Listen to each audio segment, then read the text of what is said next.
JAC విఠలాన్ని ఉన్నాడు, మాట్లాడదాం. ఎందుకంటే నిరుద్యోగుల తరపున తన ఫైట్ నిరంతరం కంటిన్యూ అవుతూనే ఉంటుంది, తన గళాన్ని వినిపిస్తూనే ఉన్నారు. ఎందుకు రిక్వెస్ట్ స్థాయి నుంచి గర్జించే స్థాయికి నిరుద్యోగులు ఎందుకు వచ్చిండ్రు ఇక్కడ వరకు అనే విషయాన్ని తన మాటల్లో అడిగి తెలుసుకుందాం. అన్న చెప్పండి, ఇంతకుముందు అంతా చాలా ఇష్టపడి ప్రజాపాలన అంటూ నిజంగా ఊరూరా తిరిగి యువత నిరుద్యోగులు అందరూ కూడా కాంగ్రెస్ ప్రభుత్వాన్ని తెచ్చుకుంది. వచ్చిన తర్వాత వాళ్ళ విషయంలో ఎందుకు ఇంత మొండి వైఖరి వ్యవహరిస్తుంది? నిరుద్యోగులంతా విద్యార్థులు బస్సు యాత్ర చేసుకొని 119 కాన్స్టిట్యున్సీలు తిరిగి ఈ కాంగ్రెస్ పార్టీని అధికారంలోకి తెచ్చిందే నిరుద్యోగులు విద్యార్థులు అని స్వయంగా ముఖ్యమంత్రి రేవంత్ రెడ్డి గారే తన ప్రమాణ స్వీకారం ఎల్బీ నగర్ స్టేడియంలో చెప్పారు. ఈ నిరుద్యోగులు పెట్టిన భిక్ష విద్యార్థుల పోరాటం వల్లనే నేను ఇక్కడ నాకు 2% తేడాతోటి నేను ఇలా ముఖ్యమంత్రి అయినా అని చెప్పిండు. అలాంటిది 18 నెలల కాలం అయిపోయింది. ఇంతవరకు ఫస్ట్ క్యాబినెట్లో 2 లక్షల ఉద్యోగాలు భర్తీ చేస్తా అన్నారు, జాబ్ క్యాలెండర్ భర్తీ చేస్తున్నారు. స్వయంగా ఆ పార్టీ అగ్రనేత రాహుల్ గాంధీ గారు అశోక్ నగర్కి ఇందిరా పార్క్ దగ్గరకు వచ్చి ఇరానీ ఛాయ్ ఉస్మానియా బిస్కెట్ తిని బావచ్చి బిర్యానీ తిని నిరుద్యోగుల సమస్య మాకు అర్థమైంది, మీకు మా ప్రభుత్వం రాగానే చేస్తామని చెప్పారు.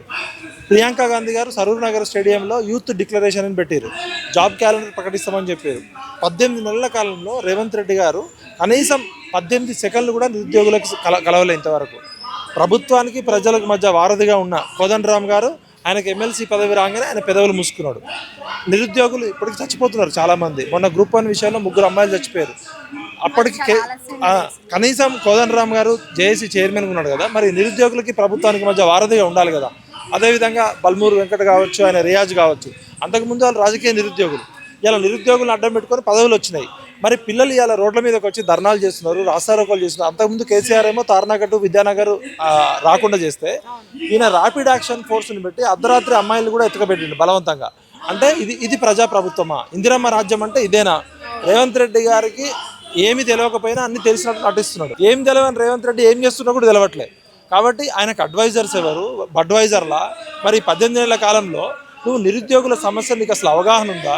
ఇలా వాళ్ళు పాపం తల్లి మెడలో, అక్క మెడలో, చెల్లి మెడలో పుస్తకాలు అమ్ముకొని అమ్మ నాన్నలు అప్పు చేస్తే అశోక్ నగర్లో, దిల్సుఖ్ నగర్లో, ఆర్టీసీ క్రాస్ రోడ్స్లో సంవత్సరాల తరబడి ప్రిపేర్ అవుతున్నారు. మీరు ఎన్ని ఉద్యోగాలు ఖాళీలు ఉన్నాయో అన్నైనా ప్రకటించండి. కనీసం ఇప్పుడు 40 లక్షల మంది నిరుద్యోగులకు ఉద్యోగాలు ఇవ్వడం ఎవరి వల్ల కాదు. అసలు నిరుద్యోగులకి ఉద్యోగాలు ఇవ్వడం నిరుద్యోగులను బాగు చేయడం కోసం కాదు. ప్రభుత్వ పాలనా యంత్రాంగంలో పాలన సరిగా ఉండాలంటే కింది స్థాయిలో క్లర్క్ నుంచి కలెక్టర్ వరకు, కానిస్టేబుల్ నుంచి ఎస్పీ వరకు ఖాళీలు భర్తీ చేయకపోతే పాలనా వ్యవస్థ కుంటుపడుతుంది. పాలన ఇప్పుడు 4 కోట్ల మంది ప్రజలను పరిపాలించాలంటే కనీసం 4% ఎంప్లాయీస్ ఉండాలి. ఆ 4% ఎంప్లాయీస్ అంటే 16 లక్షలు. ఇవాళ 6 లక్షలు కూడా అంటే దాదాపు 5 లక్షల నుంచి 10 లక్షల ఉద్యోగాలు ఖాళీగా ఉన్నాయి. నువ్వు జాబ్ క్యాలెండర్ ప్రకటించవు, ఖాళీగా ఉన్న ఉద్యోగాలు భర్తీ చేయవు, నిరుద్యోగుల్ని పోలీసులతోటి బెదిరిస్తున్నావు. రేవంత్ రెడ్డి అనేటోడికి బలుపు బాగా ఎక్కువైందని అర్థమవుతుంది. నిరుద్యోగులు ఆ బలుపుని ఎట్లా దించాలో తెలుసు. అజ్ఞానము, అహంకారము, కాబట్టి చివరికి మిగిలిన అంధకారమే.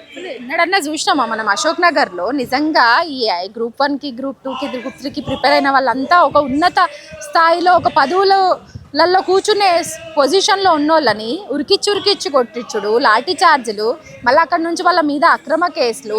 వాళ్ళు అడుగుతుంది ఏంది? గొంతమ కోరికలు కాదు, నువ్వు ఇచ్చిన హామీలను నెరవేర్చమంటారు. కొన్ని ఎగ్జామ్స్ ఉంటే పోస్ట్ పోన్ చేయమని అడిగిరు. దాని విషయంలో కావచ్చు. ఇప్పుడు గ్రూప్ 1లో కూడా 55G1 పక్కన పెట్టి 23ని తెర మీద 29ని తీసుకురావడం వల్ల అగ్రకులాలకు న్యాయం జరిగింది, వీళ్ళందరికీ కూడా లాస్ అయింది అంటున్నారు. వాటి విషయంలో కూడా ఎందుకు ఈ నెగ్లిజెన్సీ? అంటే first of all Revanth Reddy గారు చదువుకున్న వ్యక్తి కాదని అర్థమైపోయింది. ఆయన గుంపు మేస్త్రికి కూడా పనికిరాడు. గుంపు మేస్త్రి అంటే గుంపును మొత్తం కోఆర్డినేట్ చేయాలి, కమ్యూనికేట్ చేయాలి, వాళ్ళ బాధలు తెలుసుకోవాలి. గుంపు మేస్త్రి అంటే టీం లీడర్.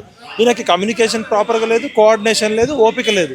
కాబట్టి గుంపు మేస్త్రి పదవి కూడా పనికిరానోడు 4 కోట్ల మందికి ముఖ్యమంత్రి అయిందంటే తెలంగాణ సమాజం యొక్క దౌర్భాగ్యం. ఈయన ఏం చేస్తున్నా కూడా తెలవట్లేదు. కాబట్టి ఖచ్చితంగా నిరుద్యోగులతో పెట్టుకున్న ఏ ప్రభుత్వం కూడా, ప్రపంచంలోనే అత్యంత బలమైన ఫోర్సు విద్యార్థులు, నిరుద్యోగులు. ప్రపంచంలోనే అతిపెద్ద సమస్య నిరుద్యోగ సమస్య. అట్లాంటి నిరుద్యోగ సమస్యను నెగ్లెక్ట్ చేసినందుకే కేసీఆర్ గారు ఓడిపోయారు. రాహుల్ గాంధీ గారు ప్రామిస్ చేశారు. ఇంతవరకు ఇప్పుడు బీహార్లో ఎలక్షన్ గురించి క్యాంపెయిన్ చేస్తున్నాడు, తమిళనాడులో చేస్తున్నాడు, కానీ ఇక్కడ నిరుద్యోగుల గురించి పట్టించుకోడు. ప్రియాంక గాంధీ గారు అన్ని చిలక పలుకులు పలికింది, ఇప్పుడు మాత్రం పట్టించుకోరు. సోనియా గాంధీ, ప్రియాంక గాంధీ, రాహుల్ గాంధీ గారిని చూసి ఓటేస్తే కనీసం ఈ 18 నెలల కాలంలో వాళ్ళు 10 నిమిషాల సమయం కూడా ఇవ్వలేదు. కాబట్టి నిరుద్యోగులారా మేలుకోండి, తెలంగాణ ఏలుకోండి. రాబోయే పంచాయతీ ఎలక్షన్లో నిరుద్యోగులు ఖచ్చితంగా ఈ కాంగ్రెస్ పార్టీకి బుద్ధి చెప్పాల్సిందే. అదేవిధంగా మిగతా ప్రతిపక్షంలో ఉన్న బీజేపీ కావచ్చు, ఇక్కడ టీఆర్ఎస్ కావచ్చు, సిపిఐ, సిపిఎం, అన్ని రాజకీయ పార్టీలు మేము రిక్వెస్ట్ చేస్తున్నాం, నిరుద్యోగులకు ఐక్యంగా ఉండండి. నిరుద్యోగులకి మీరు సపోర్ట్గా ఉండాలి, లేకపోతే నిరుద్యోగులు ఒక కొత్త రాజకీయ వ్యవస్థగా అవతరించే అవకాశం ఉంది. సో రానున్న ఎలక్షన్స్ని ముందు దృష్టిలో పెట్టుకునే పథకాల అమలు విషయంలో కొంత స్పీడప్ చేస్తున్నట్టయితే అనిపిస్తుంది కాంగ్రెస్ ప్రభుత్వం. ఎందుకంటే ఇప్పుడు పంచాయతీ ఎలక్షన్, స్థానిక ఎలక్షన్స్ ఉన్నాయి కాబట్టి ఈ రైతు భరోసా అంటూ ఖాతాల్లోకి వేస్తామంటూ చెప్తున్నారు. మరి నిరుద్యోగుల విషయంలో ఇప్పుడు ఈ నెలలో ఏమైనా నోటిఫికేషన్స్ వస్తాయన్న ఏమన్నా హోప్స్ ఉన్నాయన్న? ఎందుకంటే నిరుద్యోగ భవిష్యత్తు కోసం చాలా మంది ప్రాణాలను పరంగా పెట్టినటువంటి చరిత్ర మనది. సో అట్లాంటి చరిత్రలో ఇప్పటికీ కూడా ఇంకా చనిపోతున్నారు నోటిఫికేషన్స్ విషయంలో, ఎగ్జామ్స్ రిజల్ట్ విషయంలో. అంటే ఎట్లా ఉంటుంది? త్యాగాలేమో ప్రజలయి, విద్యార్థులయి, భోగాలు రాజకీయ నాయకులయి. అన్ని రాజకీయ పార్టీలు సాయంత్రం 6 తర్వాత ఫామ్ హౌజులలో, హోటళ్లలో మందు పార్టీలు చేసుకుంటున్నారు. అందరూ కూడా తెలంగాణ ప్రజల్ని, నిరుద్యోగుల్ని మోసం చేస్తున్నారు. ఖచ్చితంగా ప్రాంతం వాడు మోసం చేస్తే ప్రాంతంలోనే పాత్ర పెట్టమన్నారు కాళోజీ గారు. ప్రాంతేతరుడు మోసం చేస్తే ప్రాంతం నుంచి తరిమి కొట్టమన్నారు. కేసీఆర్ గారు ఉన్నప్పుడు కనీసం తెలంగాణ సోయన్న ఉంటుండే. ఇప్పుడు ఈయన తెలంగాణ ముఖ్యమంత్రి అనే విషయమే మర్చిపోయాడు. ఆంధ్రలో చెంచాలాగా అయిపోయాడు. చంద్రబాబు నాయుడు ఏజెంట్ లాగా పాలిస్తున్నాడు. మొన్న వచ్చిన గద్దర్ అవార్డ్స్ కావచ్చు, ఈ 18 నెలల పాలనలో ఆయన కనీసం ఒక్కసారి కూడా జై తెలంగాణ అనలేదు. జై తెలంగాణ అననోడు తల్లిపాలు దాగి రొమ్మిగుద్దినట్టు ఆయన ప్రతిపక్షంలో ఉన్నప్పుడు కేసీఆర్ని తిట్టి ముఖ్యమంత్రి అయ్యాడు. ముఖ్యమంత్రి అయిన తర్వాత మళ్ళీ కేసీఆర్ని తిట్టడం తప్ప ఈయన చేసేది ఏం లేదు. ఈయనకి అనుభవం లేదు, పాలన మీద అవగాహన లేదు. ఈయన ముఖ్యమంత్రి పదవికి పనికిరాడని ఆయన మాటలే చెప్తున్నాయి. మీరు అన్నట్టు రీసెంట్గా జరిగినటువంటి గద్దర్ అవార్డ్స్ కావచ్చు, రీసెంట్గా జరిగినటువంటి అందాల పోటీలు కావచ్చు, వీటన్నింటికి ప్రభుత్వానికి సంబంధించిన ఖజానా నుంచే కదా ఖర్చు పెట్టేదంతా.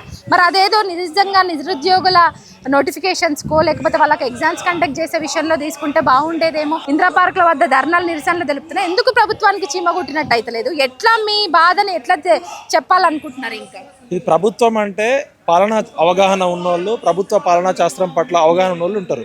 వీళ్ళు ప్రజాప్రతినిధి కాదు, రియల్ ఎస్టేట్ బ్రోకర్లు, జోకర్లు, లోఫర్లు, డబ్బుతోటి ఓట్లు, సీట్లు కొనుక్కొని ప్రజాస్వామ్యాన్ని గ్యాంగ్ రేప్ చేస్తున్నారు.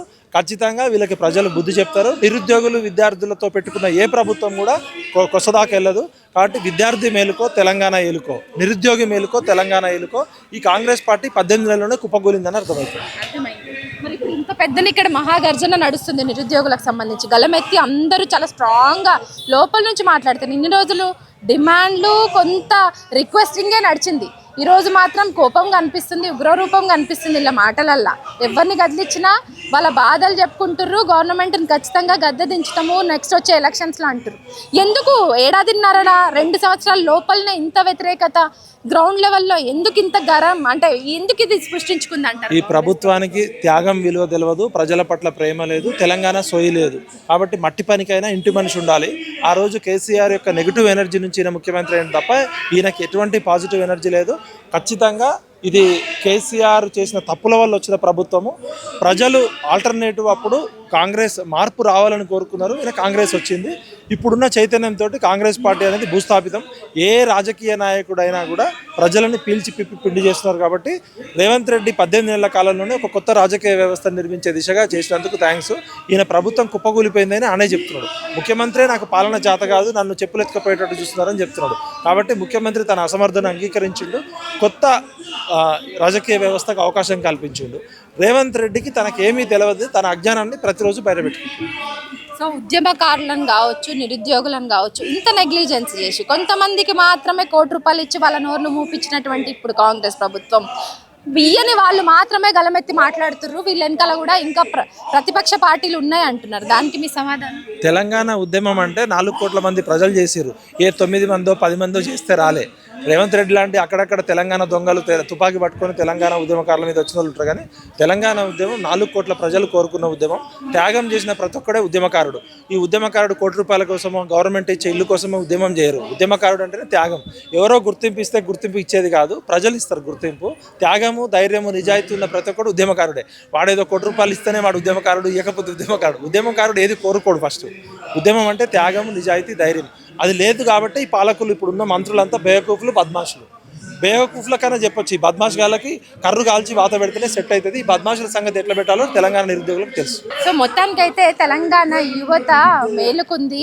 ఇంతకుముందు రిక్వెస్ట్లు, డిమాండ్లు మాత్రమే చేసింది, కానీ ఇప్పుడు మాత్రం కరుడు కట్టి వాత పెట్టే స్థాయికి కాంగ్రెస్ ప్రభుత్వంలో ఉన్న ముఖ్యమంత్రి కావచ్చు, అందులో పనిచేస్తున్నటువంటి మంత్రులందరూ కూడా దిగజారిపోయినరు. ఖచ్చితంగా రానున్నటువంటి పంచాయతీ ఎలక్షన్లో బుద్ధి చెప్పే రోజు వస్తుంది. వాళ్ళని గద్దెదించే రోజు కూడా త్వరలో వస్తుందన్న ఒక హెచ్చరికనే ఇప్పుడున్నటువంటి ఓయూజేఏసీ విఠలన్న కూడా చెప్తున్నారు. మేము నిరుద్యోగులకు న్యాయం చేస్తామని వచ్చినటువంటి ఈ కాంగ్రెస్ ప్రభుత్వం నిరుద్యోగుల విషయంలో ఇంత నెగ్లిజెన్సీ ఎందుకు చేస్తుందో, ఇంత వ్యతిరేకత ఎందుకు మూటగట్టుకుంటుందో ఇప్పుడు తిరుగుబాటు స్టార్ట్ అయింది. రానున్న రోజుల్లో పోరాటాలు తప్పవన్న హెచ్చరికలు కూడా జారీ అవుతున్నాయి. కెమెరా పర్సన్ రాజేష్తో హరిత, న్యూస్ లైన్ తెలుగు.